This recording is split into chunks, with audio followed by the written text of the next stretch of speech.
তার ভিতরে সে যে অপারেশন থিয়েটার, সে অপারেশন থিয়েটারের মাধ্যমে সে সেখান থেকে কিডনি বিক্রি করেছেন কিনা, নিজে ডেথ সার্টিফিকেট নিজেই স্বাক্ষর দিয়ে তৈরি করেছেন, ডাক্তারের স্বাক্ষর কেন নেন নাই। সে তার বাড়ি হলো বরিশালের উজিরপুরে।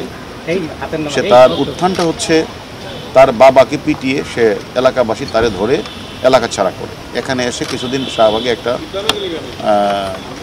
ফার্মেসিতে কিছু কাজ করতো, সেখানে ওষুধ তৈরি করার কারণে তাকে সেখান থেকে বের করে দেওয়া হয়। এরপরে সে একটা পর্যায়ে কিছু লেখাপড়াও করেন।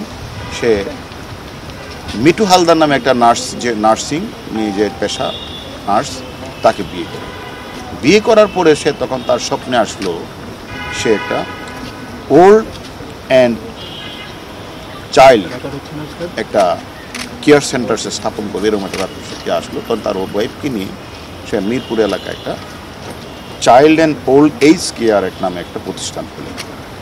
এখন সেখানে খুলে আসলে এই যে তার বাচ্চা শিশুদেরকে নিয়ে আসতো, আর বৃদ্ধ মানুষগুলি যারা সেখান থেকে মানে গরিব তাদেরকে নিয়ে আসতো। এরকমভাবে আপনারাও দেখেছেন বিভিন্ন মিডিয়াতেও, সোশ্যাল মিডিয়াতেও ভাইরাল হয়েছে। সেখানে এগুলি সে প্রকাশ হয়েছে এবং সে বলেছে যে আমরা সেখানে অপারেশন থিয়েটার আছে, সেখানে মানুষকে সে বিভিন্ন ধরনের সেবা। তাহলে অপারেশন থিয়েটার থাকে হাসপাতাল থেকে, তারও তো লাইসেন্স থাকতে হবে, সে লাইসেন্স নেই। সে বেশিরভাগ কারণে সে রাতে লাশ দাফন করে। তখন তাকে জিজ্ঞাসাবাদ করা হলো যে আপনি রাতে লাশ দাফন করেন কেন? সে বলে যে আসলে না হলে তো মানুষ আমাকে বিভিন্ন প্রশ্ন করে, এটা সে উত্তর দিয়েছে। এবং আশ্রমে বৃদ্ধদের চিকিৎসা দেওয়া হয় না বলে গণমাধ্যমে এসেছে, সেটাও তাকে জিজ্ঞাসা করা হলো যে আপনি যে 30-25 লাখ টাকা খরচ করেন, টাকা পান কোথায়? এবং নিজেই ডেথ সার্টিফিকেট তৈরি করে ডাক্তারের সিল স্বাক্ষর জাল করে সে নিজেই মিডিয়ার কাছে শেয়ার করেছেন। এবং আমরা এটাও জেনেছি যে সে ইতিমধ্যে 900 লাশ দাফন করলেও 835 সালের সব কোনো গরমিল কোনো ডকুমেন্ট সে দেখাতে পারে না। এবং তাকে জিজ্ঞাসাবাদ করলে যে তুমি এগুলি লাশগুলির পিছনে তোমার কারণ কি, লাশগুলি তুমি রাতে দাফন করো এগুলি, তখন কোনো এক সময় দেখা যায় যে সেখানে পাশে একটা মসজিদ ছিল, সেখান থেকে প্রশ্ন উঠেছে যে কিডনির পাশে সেখানে রক্তের দাগও রয়েছে। তাহলে তার বিরুদ্ধে অজস্র অভিযোগ, যে অভিযোগগুলি আমরা তাকে জিজ্ঞাসাবাদ করব যে লাশগুলি রাতে কেন উনি দাফন করতেন। তার কাছে আমরা জিজ্ঞাসাবাদ করব তিনি নিজে যে স্বীকার করেছেন যে ডেথ সার্টিফিকেটটা উনি নিজে কেন তৈরি করেন, ডাক্তারের সিল স্বাক্ষর উনি নেন না কেন।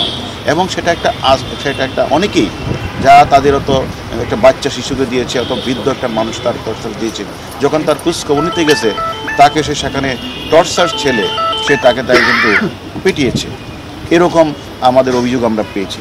যে সব কিছু মিলিয়ে তার বিরুদ্ধে অজস্র অভিযোগ আমরা পেয়েছি। এবং সে এই টর্চার সেলে সে বলেছে তার 2টা আশ্রম রয়েছে, একটা হলো সাপাত, একটা হলো সেখানে 500-700 লোক রয়েছে। কিন্তু সে খোঁজ নিয়ে জানা যাচ্ছে সেখানে 20-30 জন 40 জনের বেশি সেখানে লোক নেই। এবং আমাদের কথা হলো আমরা তাকে নিয়ে এসেছি এবং কিছু অভিযোগকারী রয়েছে, তারাও মামলা রুজু করবে। আমরা তাদেরকে রিমান্ডে নিয়ে জিজ্ঞাসাবাদ করব যে কত সংখ্যক মানুষ তার এনে চিকিৎসার জন্য গিয়েছিল, কত সংখ্যক মানুষ মারা গেল, সে কি আসলে এই সকল তার তথাকথিত থিয়েটার মানে ইয়ার নামে সে সেখান থেকে সে যে স্থাপন করেছেন, সেখানে যে তার ভিতরে সে যে অপারেশন থিয়েটার, সে অপারেশন থিয়েটারের মাধ্যমে সে সেখান থেকে কিডনি বিক্রি করেছেন কিনা আপনারা যে অভিযোগটা করেছেন সেটা আমরা তদন্ত করব। এবং কেন সে নিজে ডেথ সার্টিফিকেট নিজেই স্বাক্ষর দিয়ে তৈরি করেছেন, ডাক্তারের স্বাক্ষর কেন নেন নাই, সেটা আমরা খুঁজে বের করব। এবং বেশিরভাগ লাশ তিনি দাঁড়াতে দাপন করলেন কেন, এবং তিনি 2টি আশ্রমের কথা বলে শত শত মানুষের রাখার কথা বলে সেখানে কোনো লাশ নেই, সব কিছু আমরা তদন্ত করে আমরা পরবর্তী পর্যায়ে আপনাদেরকে জানাবো যে আমরা তার বিরুদ্ধে এই অভিযোগগুলি আমরা পেয়েছি। এখন আমরা মামলা রুজু হওয়ার পরে আমরা রিমান্ডে এনে বাকি তথ্যগুলি আপনাদের জানাবো। আমরা এই ধরনের বিষয়গুলো মিডিয়াতে আসার কারণেই, জনমনে বিভিন্ন প্রশ্নের সম্মুখীনের কারণেই আমরা কিন্তু তাকে গ্রেপ্তার করেছি। এখন আমরা এই প্রশ্নগুলি উনি এই আইনগত প্রক্রিয়াগুলি সম্পন্ন করলেন না, রাতের অন্ধকারে উনি লাশগুলি দাফন করলেন এবং পরিজন জানে না, তারা যখন জানতে যায় তাদের কেন তিনি পিটালেন, আমরা সব কিছুই তদন্তে নিয়ে আসবো।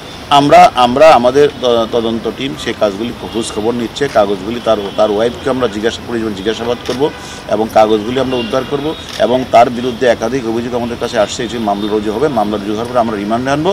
রিমান্ডে আনার পরে আপনারা যতগুলি প্রশ্ন করেছেন, আমরাও যে অভিযোগগুলি পেয়েছি সেগুলি পুঙ্খানুপুঙ্খ তদন্ত করা হবে এবং আমি মনে করি সে যদি সত্যিকারভাবে এরকম কাজগুলি করে থাকে, এটা জঘন্য অপরাধ, তাকে ছাড় দেওয়া হবে না। তাকে আমরা এখন মামলা কপি আমরা পেয়েছি। আমরা তার বিরুদ্ধে একদিকে তো মানব পাচার, অন্যদিকে তার বিরুদ্ধে যে বাচ্চা শিশুদের উপরে যে হামলা এবং আত্মীয় স্বজন গেলে যে তাদের উপরে মারপিট এবং বিভিন্ন জায়গাগুলোতে উনি যে টর্চার সেল বানিয়েছেন, সব কিছুই তার মামলার মধ্যে আসবে। সেখানে আমরা তো সেখানে এটারও খোঁজখবর নিচ্ছি সে তার কাজটা কী, সেখানে তার কোনো, সে তো আর এগুলি দেখভাল করার কথা না, সেখানে তার লোকজন আছে কি না, অ্যাকচুয়ালি এখন স্বাভাবিকভাবে চলবে এবং তার কাছে আমরা জিজ্ঞাসাবাদ করব এটা আসলে তার বিরুদ্ধে যে ভয়ানক তথ্য আসছে তাকে সেই সব কিছুটা আমরা তদন্ত করে যদি মনে হয় যে সকল অভিযোগগুলি এসেছে, মামলায় যে আলামতগুলি আছে সেগুলি তার বিরুদ্ধে সুস্পষ্ট অভিযোগ নেই, সেক্ষেত্রে আমরা আইনগত প্রক্রিয়া যা করে সেটাই করব। ধন্যবাদ।